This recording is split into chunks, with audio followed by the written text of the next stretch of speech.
It's January 27th. I think we finally figured out like our formula to win, and that's kind of how it's going to be. It's going to be mud wrestling. That's kind of our formula to win. None of them are going to look very good, but if you play good defense every night, you have a chance. And we didn't turn the ball over on top of it. Had we rebounded the ball a little bit better, then the numbers would be even a little bit better. Tristan, you didn't like that last game, huh? You thought that was the worst game in the history of mankind, didn't you? It was a little. It was pretty ugly. I kind of like it though. It's all in your matter of opinion, right? I thought this would be what that. Well, it was kind of for a minute, right? Quick minute. Go ahead. I'm sorry. So just said Dede Grant returns 24 minutes off the bench, and yet at the end of the day, the guy who leads you in minutes is Jake Michael. And considering that you have 99% of your guard minutes to three guys, clearly he's in the rotation. But just can you explain why you have him on the court so much, especially during crunch time? I think you've been around basketball a long time. I think you know the answer. He's one of our best players. It's kind of how I see it all the way around. He's not scared. Doesn't matter if he makes shots. If he doesn't make shots, he drives it. He just doesn't look like he's an NBA guy or a high-level player. He just goes out there and fools everybody. I mean, he got 15 points. He guards. Ever since he's played, our three-point defense has improved because he contests shots. He's a tough kid. He deserves everything he got. He's earned every minute of it. So, again, I'm waiting for him to hit the wall, but he hadn't hit it yet. And then nothing phases him. He shoots an air ball, nothing phases him. He hadn't shot the ball like he's capable of shooting the ball better than he has. I mean, that's the crazy thing. He's supposed to be like a sniper, and he hadn't done it yet. But he does other things. He gets to the basket and he passes. So I can't say enough. We'd be in deep trouble without him. He saved us. So he's getting everything he deserves. And he's my kind of guy because he's earned every step of it every step of the way. Coach, you sub in David Duquesne and immediately he forces a turnover, gets an assist sort of with the goaltending call, and then gets a layup to tie the game at 6-6. Can you just speak to his impact off of the bench and then just in general, he was doing a lot for you guys today? Well, Dave's really good. He's a good player. We just got to make sure we can keep him on the floor, and that's kind of why we did what we did. We had a little different view of today's game. It was a genius move. Obviously, we're down 6-0 at the TV timeout or whatever. But we felt like we would get more man-to-man if we played Matusha at the 4. And they started that smaller lineup instead of Shimbilia, or we would have started Duquesne at the 5. We try to keep Duquesne away from Gray just because of his pick and pop ability. So anytime they played Shimbilia, we wanted to play Duquesne. So the biggest thing Duquesne's had trouble with is these stretch guys that kind of have hurt us. So we're trying to just protect him, but he played his best game of the year too. He really helped us. But Dixon's been, I didn't answer that. He's been really good all year, really. He competes. He's got some things he's got to get a little smarter, make a few better decisions, stay away from silly fouls. But he's competitive, and he's a great person on top of it.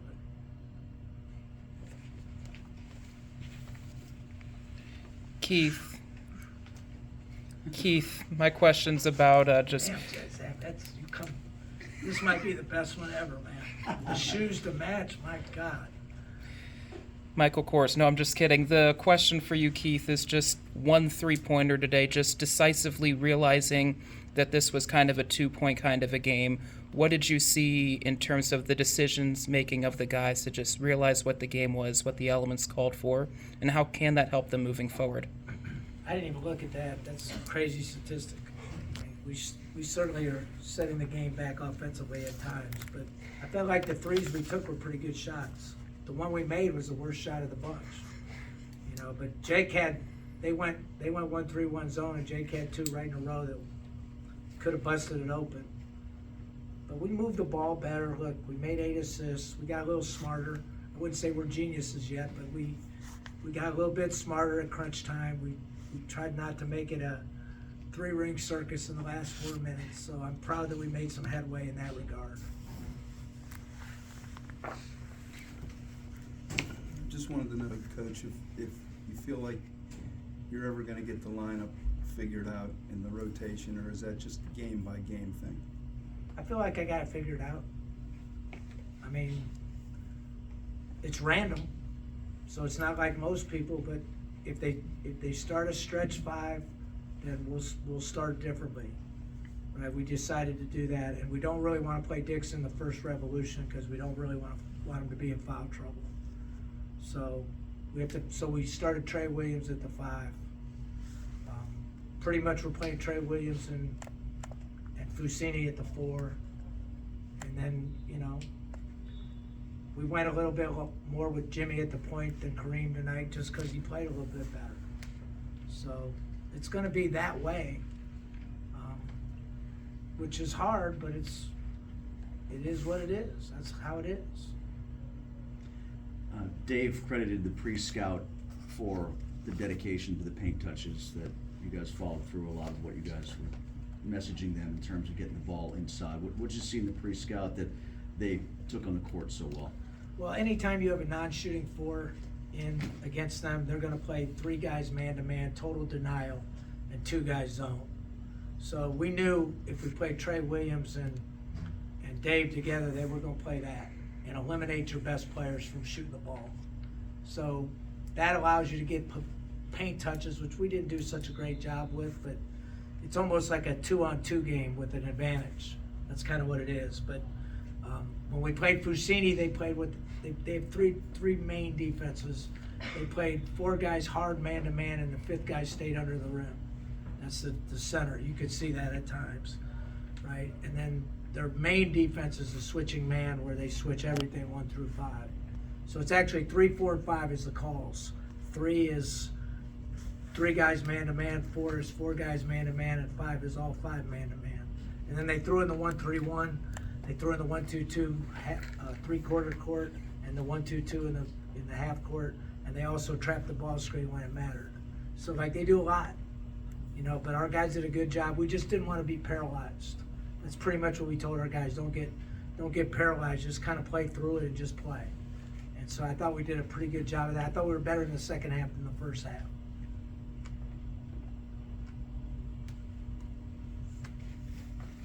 Good crowd, by the way, too. We have to mention that. Really good student support.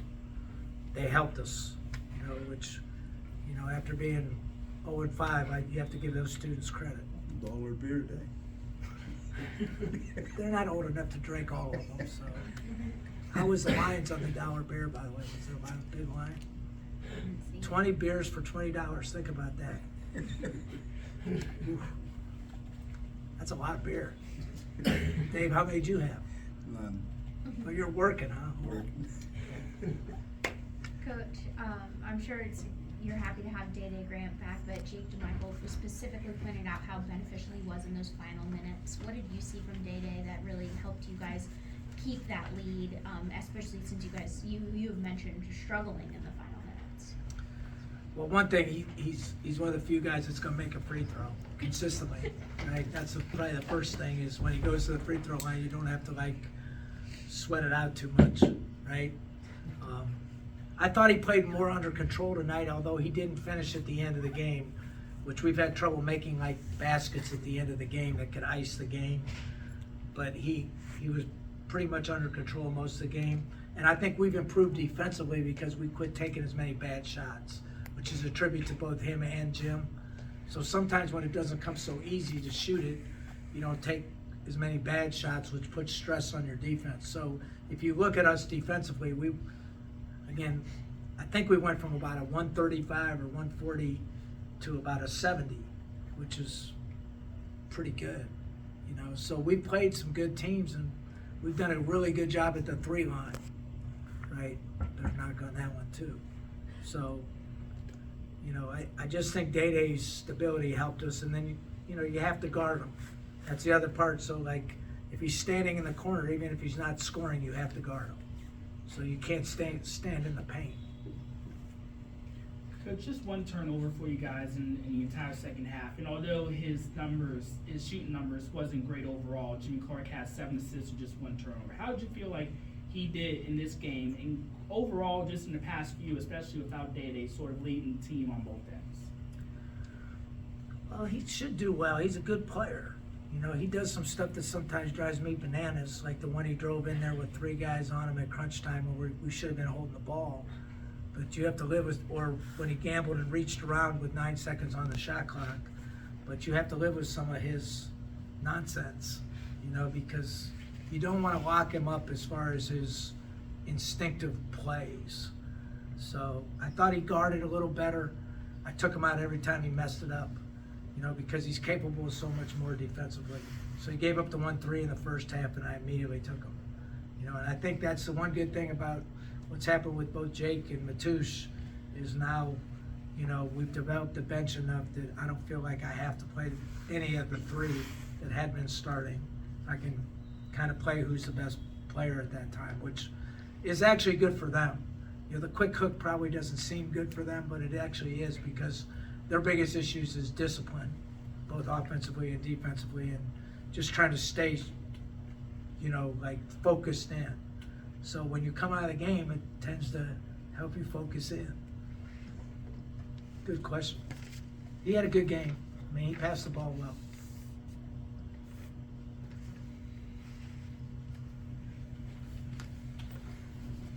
I'll be the unfun one.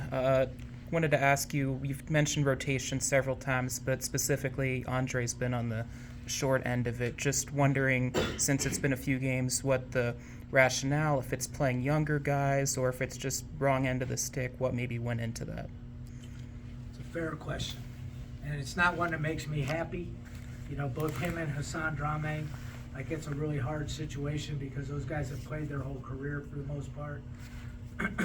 I didn't think we could play more than 11 guys. 11's a lot. Like we played 11, right? Or 10 or 10 and a half, whatever. So at some point we had to figure out like what was best for us to win, right? And we felt like it was just better for us to play those guys. And, you know, we felt, again, I don't want to go into the details of the thought process behind it, but you can't play 3-4 men and expect any of them to play worth a damn. Now you might be able to play 3 centers, which we did, right? Or 4 we actually did when you consider Trey Williams played there. And you can't play 100,000 guys in the backcourt and expect any of them to play any good. So we just went with what we thought was best for us to win, which is unfortunate because I don't really love, I feel bad for guys that are seniors that aren't playing because they're going to be miserable. So I have a hard time with it, but I didn't have any choice. Just looking at the first 7 games schedule, knowing what you know now, with Richmond currently unbeaten, Loyola Chicago 5-2, and even Fordham currently unbeaten on the road coming into this game. Do you guys still have that genuine belief that you can move up the ladder for a top 4 spot, knowing that you've had a fairly difficult league schedule, and now that you have Day back, certain guys emerging, coming into what, at least on paper from the outside, is a fairly winnable stretch for you guys? So first and foremost, we played the hardest non-conference schedule in the league. If you look at, again, I'm going off of Ken Palm, so we played the hardest non-conference schedule in the league, and before this game tonight, we played the hardest conference schedule in the league, right? And we lost, there were very few games we weren't in the game. Even UMass, we were at the 11-minute mark, we were right in the game. So I'm not really too concerned with the first 4 spots or anything other than just trying to get better every single day so that we have a shot to win the tournament. That's really my thought process is, like, I don't really worry about the results so much as the process. I know that sounds like coach speak, but like we certainly have improved defensively enough that we can hold our own with most people in this league. I mean, we've made it miserable for people. We're getting our hands on balls. You know, we've been able to play a couple of different ways. Like tonight we had trouble with the post double, so we got out of it and we just played one-on-one in the post. But I think DeMichael's one of the reasons we've gotten better defensively. again, like, I don't, again, I look at the film and he's got some deficiencies sometimes, but overall, his defensive ability has really helped us. And no one would ever have thought that, right? But that's what I think is one of the common denominators. Do you think your and the team's ability to kind of not look past, but kind of forget those losses, and just really focus on getting a good seed for the A10 tournament and focusing on winning the A tournament? Do you think you're able to do that more with the NIT rule changes now? Again, I haven't really thought about that at all. Like, I'm just like an old ball coach. I just try to make them better every single day. I don't, again, results matter. They do, because, you know, nobody wants to support a loser. And it's hard to coach when you lose. I mean, when I was at Akron all those years, I used to think to myself, how do these guys get these guys to play so hard when they're losing, right? It's hard enough to get them to play hard when you're winning. But when they're losing, it's really hard to get them to play hard. So I give our guys a lot of credit. We put a lot of time into it. I give our coaching staff, Drew and Ari Stern and Terry and Rick and all those guys, Stevie Wright, a lot of credit for just sticking at it. But it was pretty obvious that we were pretty good. It wasn't like we were just, you know, just like we were 2 years ago, where we just weren't any good. It was pretty obvious that we could play with people in the league. So we just had to stay the course. And look, we're gonna hit a stretch where we don't play very good again. I mean, just figure this crazy game out. We hold St. Bonaventure to 50, and really they only had like 34 points with 4.5 minutes left or 5 minutes left. And then we gave them like 10 points, right? And then they go get 91 the next night. So, like, who can figure it? It's irrational. So we just try to get better every day and just, you know, just stay the course. Coach, did anything happen in practice that was able to help these guys keep their belief? Because it was a rough start, and they've played so physical and seemed to be hustling real hard all week long, even after that. The only thing I can say is good character. I mean, you have to have good character that when you get hit in the mouth with the type of adversity we hit, that you can come back from it. Good character, pretty good ability. You know, we have some deficiencies, but overall our ability is pretty good. You know, but good character to be able to withstand what we went through. Not many teams could withstand that. Like, that was gut-wrenching, really. Like, I went into the locker room at times and just felt bad for them. You know, we kind of self-destruct a little bit against Richmond. We have some things not go our way. We could have won at Loyola. Dayton was probably, we cut it to 4, but we didn't make that big push. But we were certainly competitive. It's hard to come back from that stuff. And it was a good question, because is our rotation set? Not really. Like, we're just kind of playing it by ear a little bit. Like, who's playing well? What's good for this particular game?